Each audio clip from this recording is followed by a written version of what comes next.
আমরা যখন কোনো ভিজুয়াল কন্টেন্ট দেখি, সেটা হোক মুভি, হোক ড্রামা, হোক কিংবা কে ড্রামা, সেটা ডিরেক্টর যখন তার রাইটিং, তার স্ক্রিন প্লে অ্যান্ড তার ওভারঅল কন্টেন্টের মাধ্যমে সে যদি বাস্তববাদীভাবে ফুটিয়ে তুলতে পারে, কন্টেন্টটা দেখতে দেখতে আমরা সেই কন্টেন্টের বাস্তবতায় হারিয়ে যাই।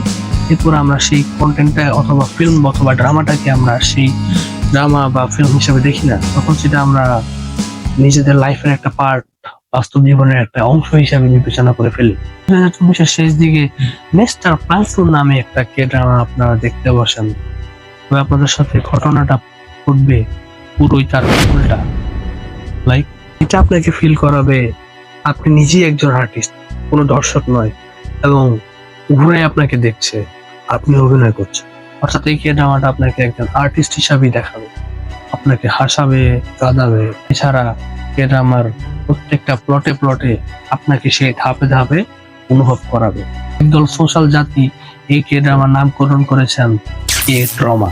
আসলেই তাই, it's okay not to be okay. কে ড্রামার রাইটার তার এই ড্রামাতেও সেই একই ভাইব রেখেছে। যদি বলি ক্যারেক্টার ডেভেলপমেন্টের কথা, আস্তে আস্তে হেজো আমাদের বোধহান, তিনি একজন আইডিয়াল ভার্সেটাইল অ্যাক্টর। একে পানি বললেও ভুল হবে না, অর্থাৎ যে পাত্রে রাখা হয় সেই পাত্রেরই আকার ধারণ করে।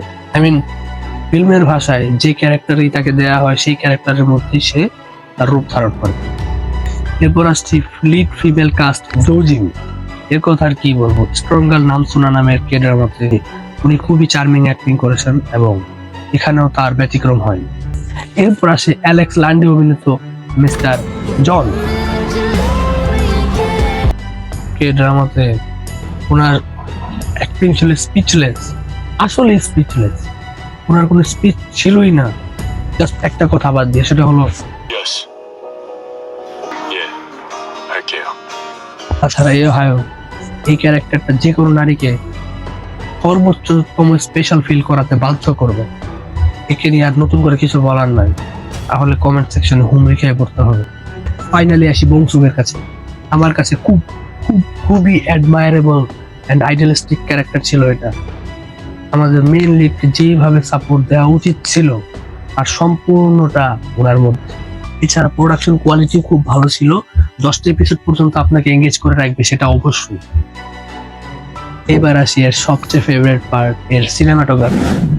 ডিরেক্টর হং জুং চানের কাজ সবসময় খুবই সাবলীল পাওয়া যায়, বিশেষ করে সিনেম্যাটিক লুকের ক্ষেত্রে। তবে মিস্টার প্লাঙ্কটনের মধ্যে তার এফোর্টই ছিল আলাদা। স্পেশালি যদি বলি লোকেশন গুলার কথা, পুরাই মাখন। সাগর, পাহাড়, সিসাইড রোড এবং ড্রোন শট গুলা কি ছিল না এটার মধ্যে। একজন এভারেজ কে ড্রামা ভিউয়ার হিসেবে যদি আপনি এটা না দেখেন, তাহলে আপনি অনেক বড় কিছু মিস করতে চলেছেন। স্পয়লার মুক্তভাবে রিভিউ করলাম, বাট যদি স্পয়লার দিতাম তখন দেখার জন্য আরো হুমড়ি খেয়ে পড়ত। বাট এটা আপনারই লস, তাই যান গিয়ে দেখে আসেন। নেটফ্লিক্সে খুব সহজে অ্যাভেলেবেল পেয়ে যাবেন এই ড্রামাটি।